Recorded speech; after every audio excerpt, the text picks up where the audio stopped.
brother Elliot was born 4 minutes after I was. The doctors knew almost instantly that he was blind. Elliot was born with a rare birth defect in which his pupils and irises didn't develop properly, so when he was born, his pupils ran down the middle of his pale and gray irises. My mother used to joke that while we were in the womb, Elliot knew that only one of us could have vision, and so he had given it to me.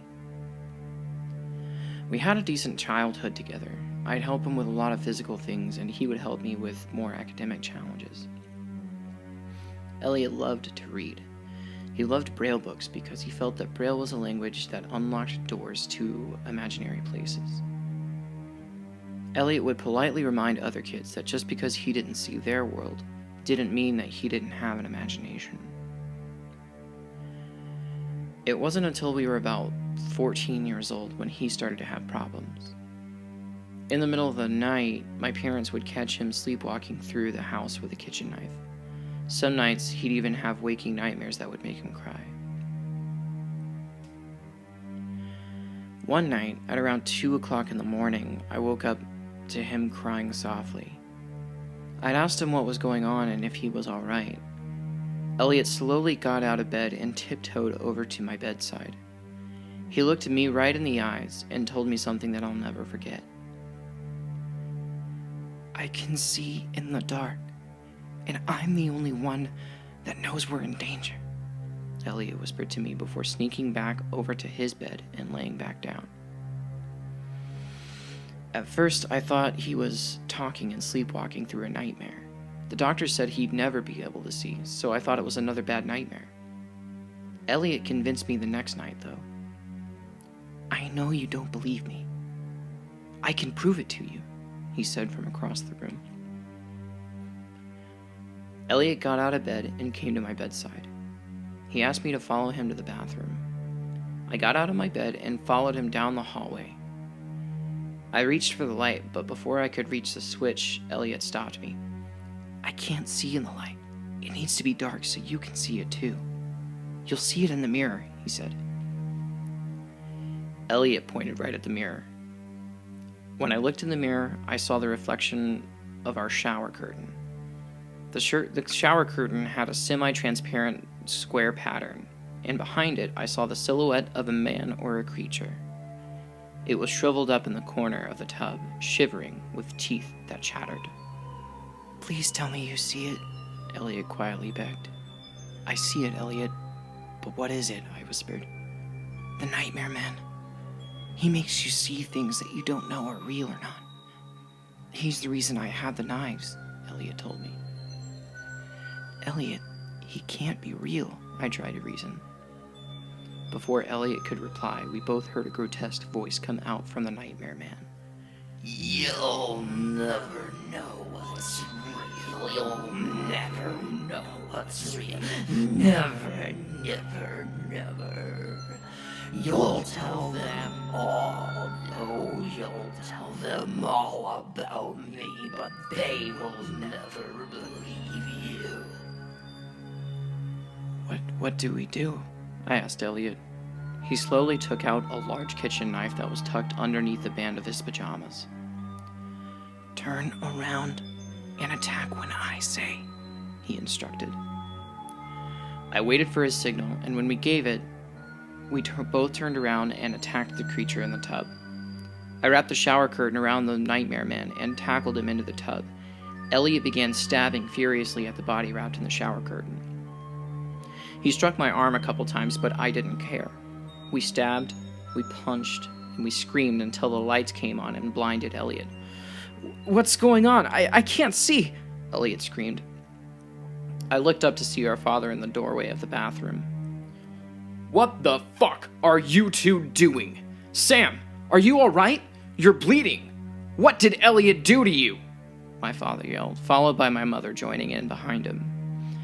I tried to explain what was happening to them, but they thought that we were crazy.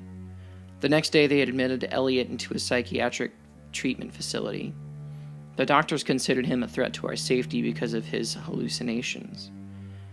The hospital was a terrible place for him. They always had lights on, and he didn't do well in new places. After we got home, I decided to go to bed. It didn't take long for me to fall asleep after such a crazy day. In the middle of the night, I woke up out of a dead sleep when I heard a noise outside my room.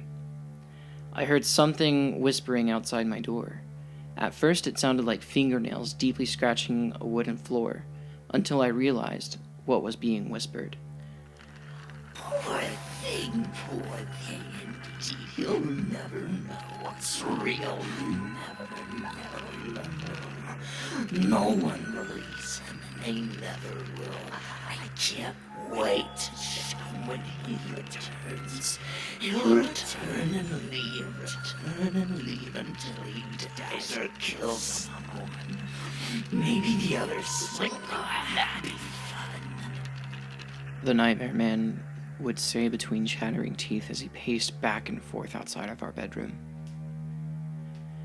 The Nightmare Man was going to torture us if we didn't do something. On the day that Elliot was set to come back home, I pretended to be too sick to go to school.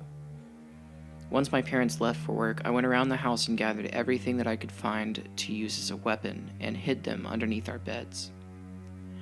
I made sure that Elliot and I were prepared to kill the Nightmare Man. Things were different when Elliot returned home, though. He seemed dazed and would get lost as he walked through the house. He never got lost in our house. I tried to snap him out of it when we got a chance to talk alone.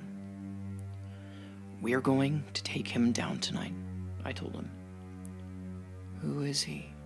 Elliot asked. "The Nightmare Man. We're going to kill him," I reminded him. "Oh, Sam, there's no such thing. It was a bad dream. I can't see in the dark, and there is no Nightmare Man," Elliot declared. "But Elliot, I saw him too. I was there. I saw him the night you left. He wants to torture you," I warned. "It's not real, Sam. None of it," Elliot said firmly. "All right, then. If you're not with me, I'll take him down myself," I said as I stood up and stormed out of the room. I was mad, but it wasn't Elliot's fault. Elliot was so doped up that I felt it would be easier and safer if I faced the Nightmare Man myself that night. I was ready to kill the demon that was after my brother. I passed out while impatiently waiting for 2 o'clock in the morning to come. I was jolted awake by the sound of the Nightmare Man's chattering, jagged teeth right next to my ears.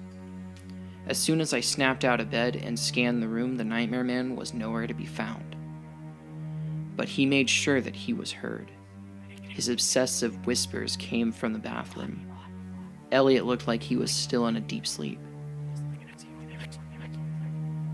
I followed the whispers down the hall and to the bathroom. Once I got to the bathroom, the Nightmare Man was nowhere to be seen, but the whispers continued. I turned around to exit the bathroom, but nearly jumped out of my skin when I bumped into Elliot. He looked right into my eyes and said, "Let's get this motherfucker." Armed with knives, Elliot and I followed the trail of obsessive whispers and giggles to our parents' bedroom.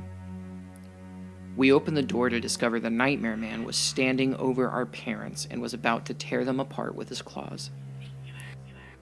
Elliot and I stormed into the room swinging our large kitchen knives at the creature. My dad jumped out of bed and turned the lights on. As he screamed, I noticed that the Nightmare Man had disappeared with the darkness. When I faced my dad to try to explain what was going on, I had noticed that he had sank to the floor and a pool of blood began to spill into the bedroom floor. Before I could react, Elliot and I heard a blood-curdling scream come from our mother.